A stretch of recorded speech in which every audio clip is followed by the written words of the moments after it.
പാലാ നഗരസഭയെ ഇനി 21-കാരി ദിയ പുളിക്കക്കണ്ടം നയിക്കും. രാജ്യത്തെ ഏറ്റവും പ്രായം കുറഞ്ഞ നഗരസഭാ അധ്യക്ഷയായാണ് ദിയ തെരഞ്ഞെടുക്കപ്പെട്ടത്.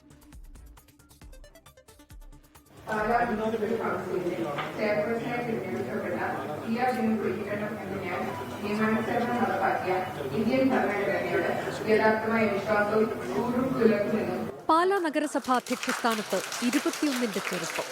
നഗരസഭയുടെ 22ാമത് ചെയർപേഴ്സണായാണ് ദിയ പുളിക്കക്കണ്ടം ചുമതലയേറ്റത്.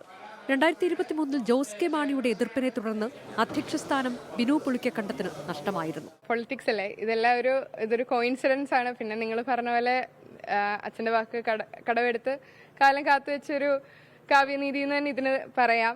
ഒത്തിരി സന്തോഷം തോന്നുന്നു. നഗരസഭയുടെ വികസനത്തിന് തന്റെ മനസ്സിൽ പദ്ധതികൾ നിരവധിയെന്ന് ദിയ 24നോട് പറഞ്ഞു. ഒപ്പം തുടർ പഠനത്തിനുള്ള ആഗ്രഹവും ദിയ പങ്കുവച്ചു. ഒത്തിരി പ്രോജക്ട്സ് പകുതി വഴിക്ക് വന്ന് മുടങ്ങിക്കിടക്കുന്ന ഒരു നഗരസഭയാണ്. ആ പ്രോജക്ട്സ് ഒന്നുകൂടി എടുത്ത് അതിൻ്റെ ബാക്കിക്ക് നോക്കണമെന്ന് വലിയ ആഗ്രഹമുണ്ട്. പുതിയ പ്രോജക്ട്സ് ആണെങ്കിലും അത് അടിത്തറയിട്ട് തുടങ്ങണം. ഇനി വരുന്ന ആൾക്കാർക്ക് അതൊരു നല്ല രീതിയിൽ മുന്നോട്ട് കൊണ്ടുപോകാൻ പറ്റുന്ന രീതിയിൽ എടുത്തിടണം എന്നുണ്ട്.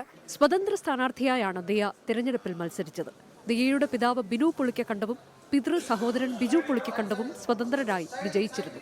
1985 ശേഷം നഗരസഭയിൽ ആദ്യമായാണ് കേരള കോൺഗ്രസ് എം പ്രതിപക്ഷത്തിരിക്കുന്നത്. 24 കോട്ടയം. ലോകത്തെവിടെയായാലും ഏത് സമയത്തും 24 വാർത്തകളും ഓഗ്മെന്റഡ് റിയാലിറ്റി പാക്കേജുകളും എക്സ്പ്ലെയിനറുകളും വിശദമായി കാണാൻ ഞങ്ങളുടെ യൂട്യൂബ് ചാനൽ നിങ്ങൾക്ക് സബ്സ്ക്രൈബ് ചെയ്യാം.